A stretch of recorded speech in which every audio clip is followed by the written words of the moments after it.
Hi everyone, welcome to another video. In this video we're going to reassemble the heater. I disassembled this a long time ago and now I completely cleaned up the heater case. I used vinegar to remove all of the rust and I welded up a small hole and then I painted it in gloss black. I've tested the heater core and at first I thought it was leaking, but it can keep a little bit of pressure underwater. I don't see any bubbles, so I'm fairly certain that the heater core is okay. So now we're going to reassemble the heater and I'll show you step by step what I'm going to do. The first thing that I'm going to do is I'm going to reinstall the little label. I cleaned this up, I clear coated it, so it needs to go on the case like this with two small rivets. So I have my nifty rivet tool.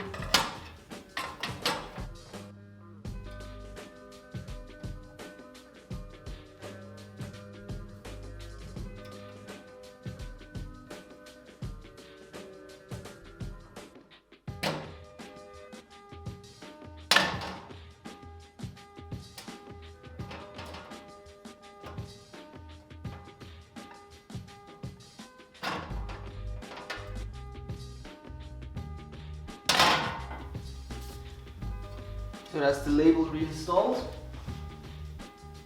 The second thing that I'm going to do is I'm going to plug off the holes which aren't used. Now these two I don't have to plug off because these are against the firewall. If I'll install these rubber grommets, I have a chance that it doesn't want to fit perfectly, so we're not going to install these.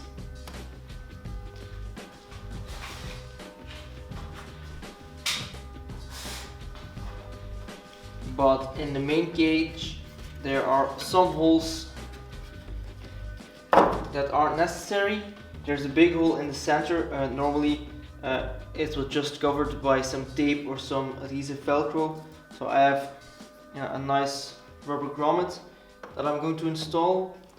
But I'm going to install this using a little bit of glue because it has a rounded edge and it doesn't really want to stick very well. And I'm going to cover up these smaller holes using these very small grommets. All of the smaller grommets are installed. I'm just going to use a little bit of glue. I'll put it in the little groove. Hopefully a little bit of glue will keep the grommets in place. Next thing to do is to install these little springs inside of the little flaps on the side. This should be how it will work. So the spring needs to open the little flaps. It's a little bit finicky and I'll probably damage the paint while I'm doing it. Not sure if you can see this, but you need to put the little hook end in the small hole on the flap. Then you have to compress the spring and push the little pin into its hole.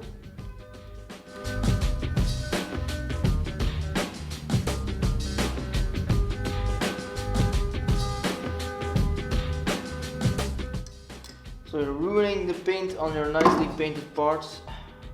That's how it goes. Let's try again.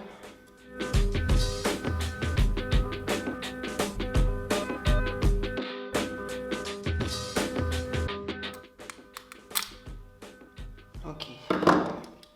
So now the spring's installed in the little hook and the flap. So now it works. Now we need to install the little knobs on the doors, but we'll do this at the end.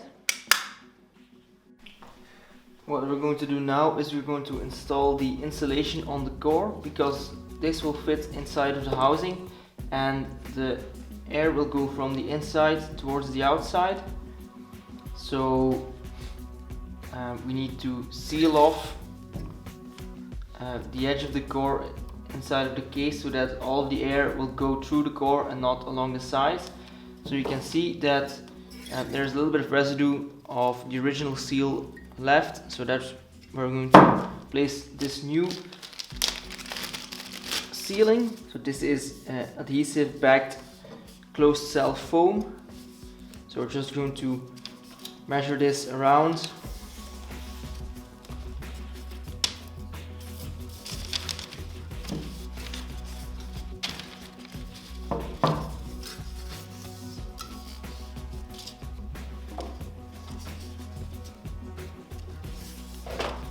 Normally we would just have enough to do both sides.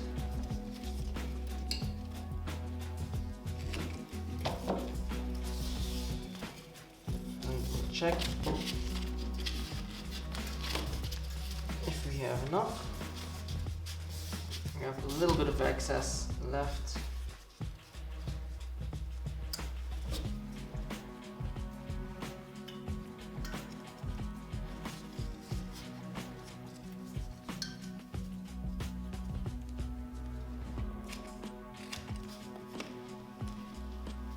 Okay, so now we're just going to wrap the foam around the core. Okay.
This is one side done.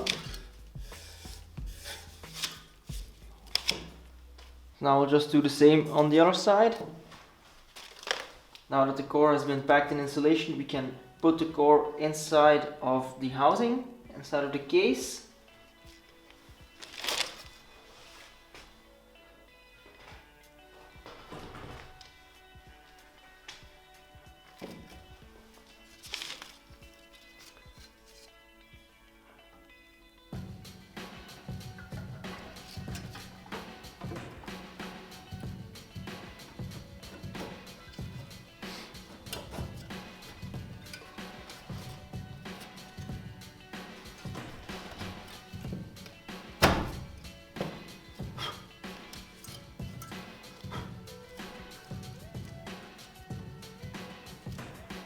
Okay, it's quite a snug fit.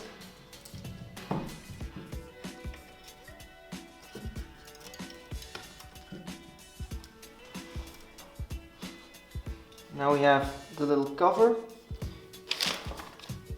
that we can use once we've installed these side pieces.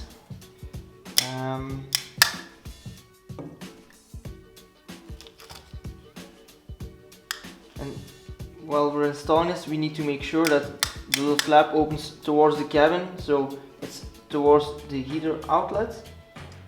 That's on this side.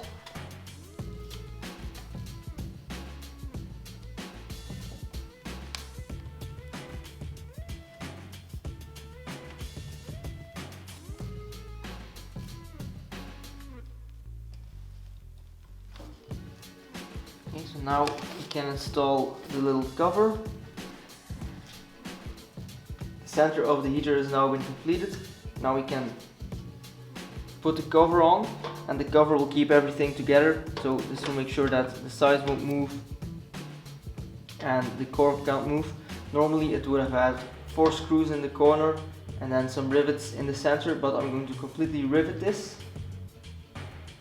Then we need to finish it off with the knobs on the little flaps and some insulation around this hole. I've got all of the smaller rivets, so the complete case will be held in by 8 rivets. So on each corner there's a rivet. I've put it in like this, so everything's nice and tight. Then we have 2 rivets here and 2 here. So we're going to put the rivets in place so that the case is closed.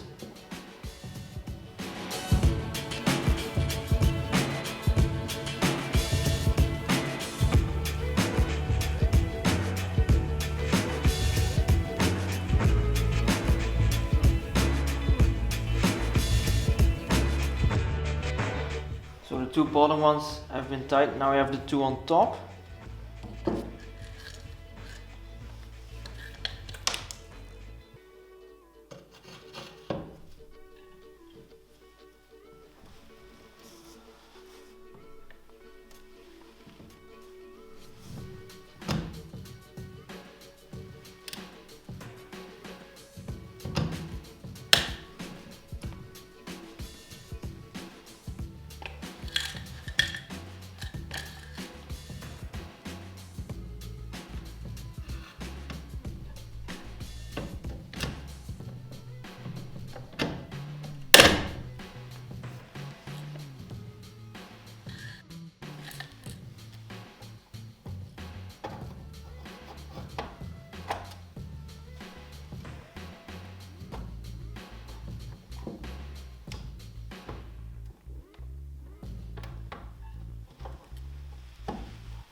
That's a bit difficult because of the little stud on this side.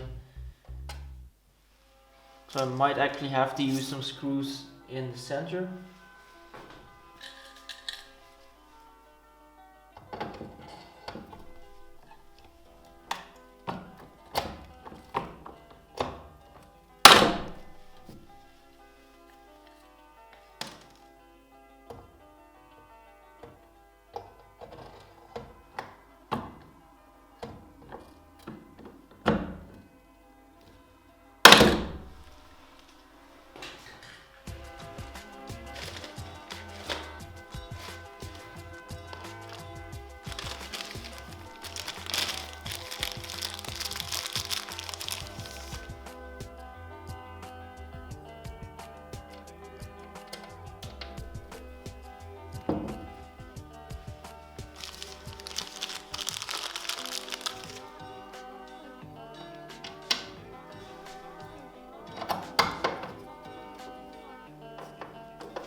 So now the heater box is completely closed.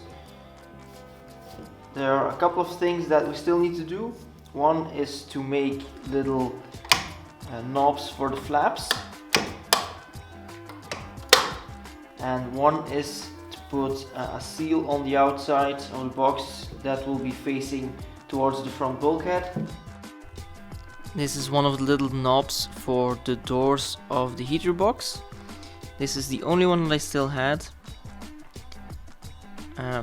The other one was missing, and this is the original one, and as you can see it's in okay condition. It could possibly clean up if I'd need to, but I still only have one, so that's an issue.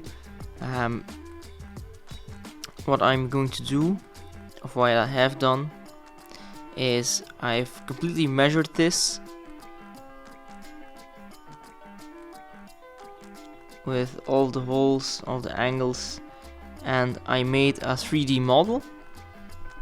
So I've made a 3D model in Fusion 360.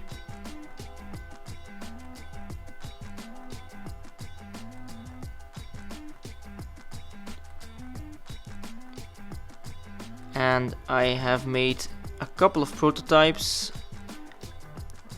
that I printed using my 3D printer.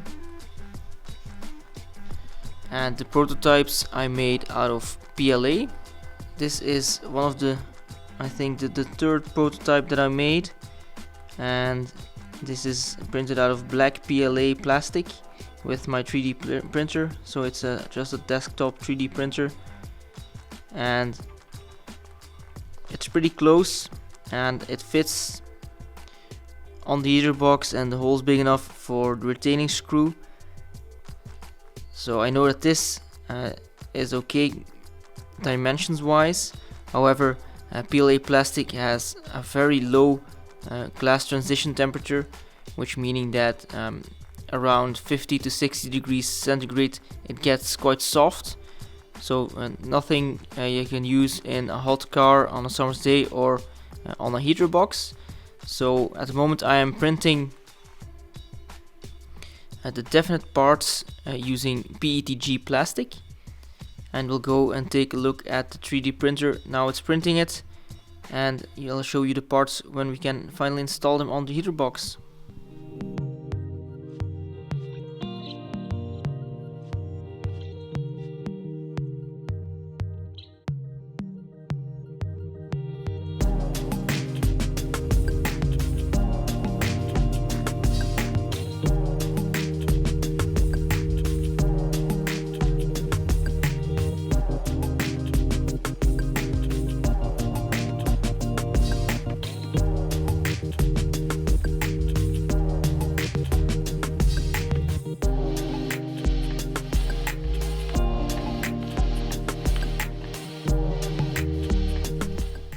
So this is our restored heater box. The only thing that we need to do is to add the little knobs on the end of the flaps. So I've shown you that I've 3D printed these using the original one that I still had as a template. So now we're just going to screw these on using some screws, and then we should be finished. So just a little self-tapping screw, sheet metal screw, and the 3D printed knob. You can put it on several orientations, but I'm going to put this on like this so we can't see the screw once it's closed, and we'll see the head when it's open.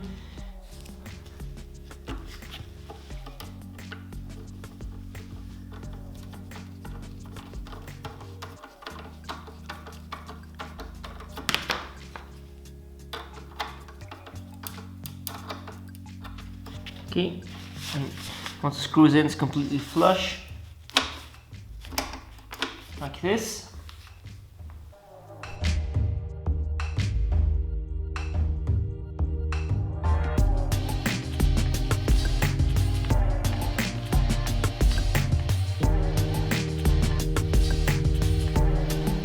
Now it's completely finished.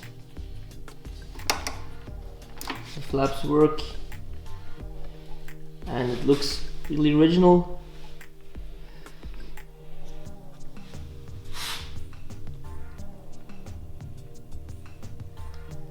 So we can pack this up and put it aside until it's ready to put back in the car.